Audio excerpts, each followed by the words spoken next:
दोस्तों good morning. दोस्तों Indian blockchain MST में आपका हार्दिक स्वागत है। तो चलिए चलते हैं इस शॉर्ट वीडियो में। इसमें आप सीखेंगे कि एमएसटी ब्लॉकचेन के अंतर्गत हम रजिस्ट्रेशन कैसे करें, ई केवाईसी कैसे करें, ट्रस्ट वॉलेट में एमएसटी चेन को कैसे ऐड करें और नोट कैसे परचेज करें। तो दोस्तों बता देते हैं आपको, एमएसटी ये ब्लॉकचेन है, ये कोई नेटवर्किंग कंपनी नहीं है। और इसके बारे में अधिक जानने के लिए आप डिस्क्रिप्शन में से पूरी जानकारी का वीडियो आप देख सकते हैं, उसमें इसके बारे में पूरा दिया हुआ है। तो चलिए चलते हैं, इसमें रजिस्टर करते हैं। रजिस्ट्रेशन बिल्कुल फ्री ऑफ कॉस्ट है। रजिस्ट्रेशन के लिए आपके पास में कोई भी एक रेफरल लिंक होगा, जिन्होंने भी आपको रेफरल लिंक भेजा है उनके रेफरल लिंक से आप रजिस्ट्रेशन करेंगे। तो चलिए हम रेफरल लिंक के लिए चलते हैं कि रेफरल लिंक हमें कहां से मिलेगा। तो रेफरल लिंक पर भी क्लिक कर देंगे तब भी आप सीधे साइट पर पहुंच सकते हैं। तो देखिए रेफरल लिंक ये है, इस रेफरल लिंक पर जैसे क्लिक करेंगे, अगर रेफरल लिंक नहीं है आपके पास में तो डिस्क्रिप्शन में से आप ले सकते हैं, अदरवाइज अभी किसी मिलने वाले से आप अपने से ले सकते हैं जो कि पहले से रजिस्टर्ड हो। तो चलिए जैसे ही रेफरल लिंक पे क्लिक करेंगे ये फॉर्म खुल के आ जाएगा। इस फॉर्म को सिंपल फॉर्म है, इसको आप भर देंगे। यहां आप नाम डालेंगे जिस नाम से भी आप रजिस्ट्रेशन कर रहे हैं। नाम आपका इसमें जेन्युइन होना चाहिए क्योंकि इसमें ई केवाईसी होता है। फर्स्ट नेम पे आप अपना फर्स्ट नेम डाल देंगे। सेकंड नेम पे आप अपना सेकंड नेम आप यहां से डाल देंगे जिस नाम से आप रजिस्ट्रेशन करना चाह रहे हैं। यहां आप मेल आईडी डाल देंगे, जिस मेल आईडी को आप रजिस्टर करना चाह रहे हैं तो आप यहां से मेल आईडी डालेंगे और आप पासवर्ड डाल देंगे। पासवर्ड आपका स्ट्रॉन्ग होना चाहिए, जिसमें बड़ा अक्षर भी होना चाहिए, छोटा भी होना चाहिए और @ या हैज का कोई सिंबल होना चाहिए, नंबर भी होना चाहिए और कम से कम 8 डिजिट का 8 अक्षर का होना चाहिए। उसके बाद आप कंट्री से, किस कंट्री से, तो मोस्टली इंडिया से है तो आप यहाँ से इंडिया सेलेक्ट करेंगे। इंडिया को टाइप करने के बाद आपको सेलेक्ट करना है इस लिस्ट में से। तो जैसे ये लिस्ट में से क्लिक किया, उसके बाद में फिर आएगा आपका स्टेट आएगा। आप यहां से स्टेट लेंगे, जिस स्टेट के आप रह रहे हैं लिस्ट में से सेलेक्ट करेंगे। फिर आप सिटी लेंगे, इस सिटी को आप यहां से सिटी लेंगे, जो भी है लिस्ट में से सिटी आ जाएगा, सिटी लिया। उसके बाद आप यहां से एड्रेस डाल सकते हैं, जो भी आपका एड्रेस दिया हुआ है उसमें एड्रेस ले सकते हैं, एड्रेस टू ले सकते हैं, जो भी आपका दिया हुआ है उस एड्रेस को यहां से डालेंगे। ये ऑटोमेटिकली आपका पहले से रेफरल कोड है वो आ ही जाएगा। यहां आप मोबाइल नंबर डालेंगे। मोबाइल नंबर में 991 पहले से लगा हुआ है, आपको 91 नहीं लगाना, डायरेक्ट आपको मोबाइल नंबर लेना है। यहां से मोबाइल नंबर लिया और उसके बाद में आप यहां से कैप्चर, जो नीचे कैप्चर आ रहा है आप उस कैप्चर को डालेंगे। हर बार नया कैप्चर आता है, ये आपने यहां से कैप्चर डाला। उसके बाद फिर ये आ रहा है आई एग्री का एग्रीमेंट आ रहा है, आप इस एग्रीमेंट को यहां से लेंगे और आप यहां से कर देंगे रजिस्ट्रेशन।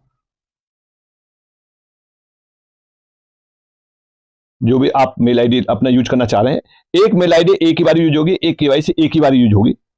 ये दिया, इसके बाद में यहां से गए हम, इसको सेव कर लिया। ये पहला प्रोसेस हो गया कि यहां से आपका रजिस्ट्रेशन कंप्लीट हो गया है। रजिस्ट्रेशन कंप्लीट हो गया है। अब देखिए अब आ रहा है आपका, ये आ रहा है केवाईसी के लिए। तो यहां केवाईसी किस तरीके से होगी, बहुत सिंपल है। ई केवाईसी, यहां कोई डॉक्यूमेंट आपको अपलोड नहीं करना। ई केवाईसी का मतलब ये वेरीफाई करना है आपको। जैसे आप केवाईसी पे जाएंगे तो बाय डिफॉल्ट सबसे पहले फर्स्ट नंबर को आपको पूरा करना है जो आधार का है। इस जगह पे आधार आपका सेलेक्ट हो रहा है, यहाँ आप आधार नंबर डालेंगे और यहाँ आप कैप्चर डालेंगे, कौन से वाला जो नीचे आएगा उस कैप्चर को डालेंगे और यहाँ से सेंड कर देंगे ओटीपी। तो आपके मोबाइल पर ओटीपी चला जाएगा। चलिए यहाँ से चलते केवाईसी करते हैं। केवाईसी के लिए आपने यहाँ आधार डाला, आधार नंबर डालेंगे, जो भी आपका आधार नंबर है, पहले से लगा हुआ नहीं होना चाहिए।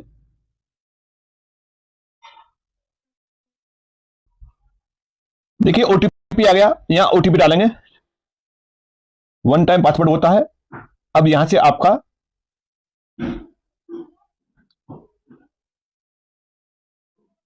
ओटीपी डालते हैं यहां से।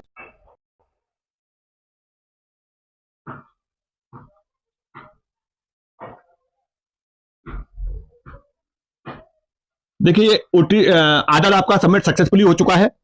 अब आ गया नेक्स्ट स्टेप, आ गया पैन कार्ड के लिए। अब यहां डालते हैं पैन कार्ड।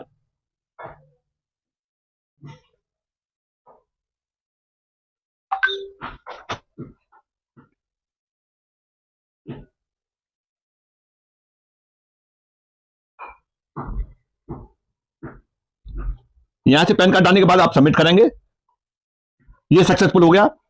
अब आप देखेंगे कि यहां आपका केवाईसी सक्सेसफुल हो चुका है, ये लिखा हुआ आ रहा है, your KYC verification has been done. यहां से कंप्लीट हो गया है।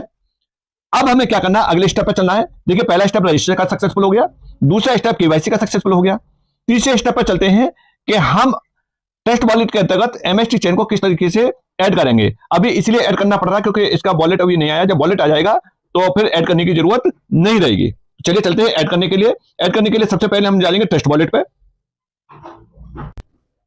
देखिए हमने खोला ये टेस्ट वॉलेट। अब टेस्ट वॉलेट में कहां जाएंगे, सब होम पे जाने के बाद सबसे नीचे जाएंगे और सबसे नीचे आप देख पा रहे हैं कि कहां मैनेज क्रिप्टो पे। तो यहां जो मैनेज क्रिप्टो पे क्लिक करेंगे, जैसे आपने मैनेज क्रिप्टो पे क्लिक किया तो आप ये देखेंगे मैनेज क्रिप्टो के सामने एक प्लस का निशान है, इस निशान पे आप क्लिक करेंगे। जैसे आप इस निशान पे क्लिक करेंगे तो ये ऑप्शन आ जाएगा। दो ऑप्शन आ रहे हैं यहाँ, टोकन ऐड करने के लिए, नेटवर्क ऐड करने के लिए। तो हमको सेलेक्ट कौन सा करना है, नेटवर्क ऐड वाला करना है। इसको टोकन को नहीं करना, नेटवर्क ऐड वाला करना है। तो यहां से हम नेटवर्क ऐड पे गए, इसको टोकन ऐड को नहीं करना, नेटवर्क को करना है इसको। चलिए नेटवर्क पे गए। नेटवर्क पे जाने के बाद में इस तरह का ऑप्शन आना है। जो ये ऑप्शन आएगा, इस ऑप्शन के अंतर्गत हमें यहां कुछ नहीं करना और यहां कुछ नहीं करना। हमें क्या करना है, यहां नाम डालना है। तो यहां क्या नाम डालना है, इस नाम को आप ध्यान से देखो कि ये नाम यहां डालिए कि एमएसटी ब्लॉकचेन डाल लीजिए। एमएसटी कैपिटल में बना लो, उसके बाद में ब्लॉकचेन का बी कैपिटल बना लो, ब्लॉकचेन। इस जगह पे सिंबल क्या डालना है, इस जगह पे सिंबल डालना है एमएसटीसी। उसके बाद में नोड यूआरएल कहां से लेके आना है, नोड यूआरएल जिन्होंने आपको रेफरल लिंक भेजा है उन्होंने भेज दिया होगा। अगर वहां से नहीं मिला है तो इस डिस्क्रिप्शन में ही आप वहां से नोड यूआरएल ले सकते हैं। नोड यूआरएल या व्हाट्सएप है, जैसे कि मैं व्हाट्सएप से लेता हूं, जैसे ये दिया हुआ है, यहां से नोड यूआरएल को कॉपी करना है। नोड यूआरएल को कॉपी किया, फिर आप डालेंगे यहां से नोड यूआरएल में डालेंगे। उसके बाद में ऑप्शनल है एक्सप्लोरर यूआरएल, लेकिन फिर भी आप डाल के रखिए। यहां से उसी मैसेज में एक्सप्लोरर यूआरएल मिल जाएगा। ये मैसेज आपको डिस्क्रिप्शन में भी मिल जाएगा, डिस्क्रिप्शन से भी ले सकते हैं। ये थर्ड पार्ट चल रहा है, यहां से किया, सबमिट किया। सबमिट के बाद में देखिए मैसेज आएगा, ये आ गया चेन एडेड सक्सेसफुली। यहां चेन ऐड सक्सेसफुली हो चुका है। अब इसको देखेंगे, कैसे देखेंगे, वेरीफाई कैसे करेंगे। हम इस तरीके से गए और जाने के बाद में ये एमएसटी यहां आ गया और आप नीचे भी देख सकते हैं एमएसटी। ये देखिएगा इस तरीके से एमएसटी कौन आ गया इसके अंतर्गत, ये आ गया है। अब जैसे इस पर क्लिक करेंगे तो रिसीव एड्रेस आएगा। यहां से आप रिसीव पे जाएंगे और इस एड्रेस को कॉपी कर लेंगे। यहां से इसको कॉपी किया, इस एड्रेस को कॉपी किया, तो देखिए कि यहां से आपका वॉलेट ऐड हो गया। वॉलेट ऐड होने के बाद में ये आपका वॉलेट दिखा रहा है। वॉलेट दिखाने के बाद में हम यहां से परचेज करेंगे।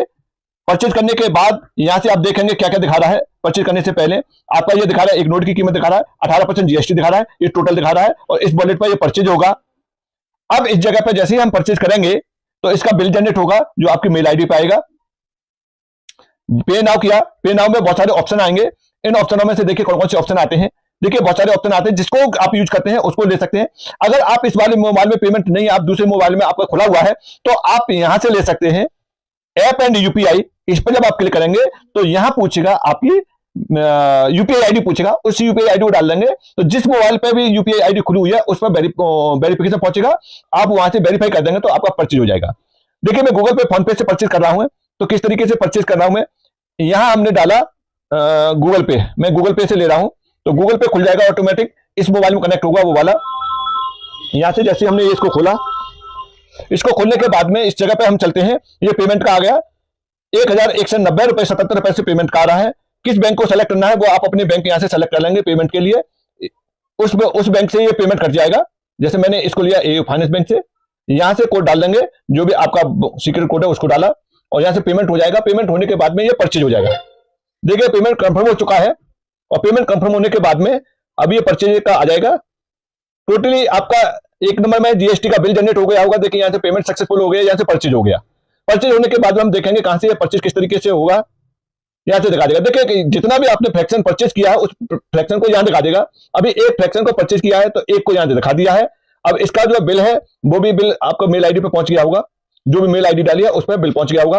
अगर आप जीएसटी पे हैं, अगर आपके पास में जीएसटी है तो आपका जो जीएसटी कटा है उस जीएसटी का क्लेम भी कर सकते हैं, आपको जीएसटी वापस मिल जाएगी।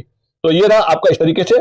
अब चारों ऑप्शन आपके क्लियर हो गए बहुत आसानी से। कि आपका एक तो रजिस्ट्रेशन हो गया और आपका eKYC हो गया और ट्रस्ट वॉलेट में चेन ऐड हो गई और नोड आपका परचेज हो गया। इस तरीके से और रिपीट करना चाहें तो फिर आप परचेज रिपीट कर सकते हैं। यहाँ से परचेज करने के लिए अगर अभी भी आपको और भी नोड परचेज करने हैं तो देखिए किस तरीके से होंगे, जैसे पहला हुआ है ठीक इसी तरीके से होंगे। अब सारा प्रोसेस कंप्लीट हो चुका है। अब बार बार अगर आपको परचेज करने हैं तो यहाँ से परचेज पे जाएंगे और फिर आपका वही ऑप्शन आ जाएगा परचेज करने के लिए, तो यहाँ से परचेज कर सकते हैं। रेफरल लिंक अगर आपको किसी ने भेजा है तो ठीक है, अगर नहीं भेजा है तो डिस्क्रिप्शन में मिल जाएगा, रेफरल लिंक भी मिल जाएगा और आपका यूआरएल भी मिल जाएगा, सारा कुछ आपको वहां से मिल जाएगा। और इसके बारे में आपको डिटेल चाहिए तो उसका वीडियो भी रेफरल में मिल जाएगा, वहां से आप पूरा वीडियो देख सकते हैं। तो थैंक यू।